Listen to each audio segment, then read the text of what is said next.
রান্না করছো? এই তো ককসেটের গোশ রান্না করছি। ককসেট মানে? ককসেট মানে কক মুরগির মাংস। আলু টালু দাওনি? না, আমি দেওয়া হয়নি তো। আলু না দিলে আমি কি খাবো? আলু দাও। আলু দিচ্ছি, এই তো আলু কুটে রেখেছি, দিয়ে কিছু আগে।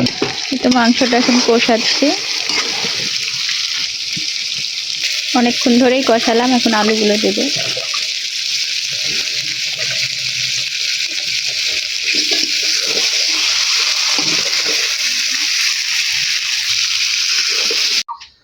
এই তো রান্নাটা হয়ে গেছে আমার আজকের মনে রান্নাটা।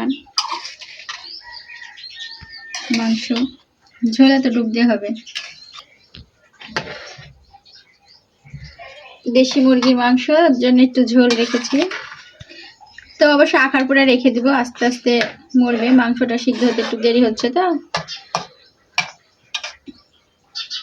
এভাবে এখন আখাতে রেখে দিব।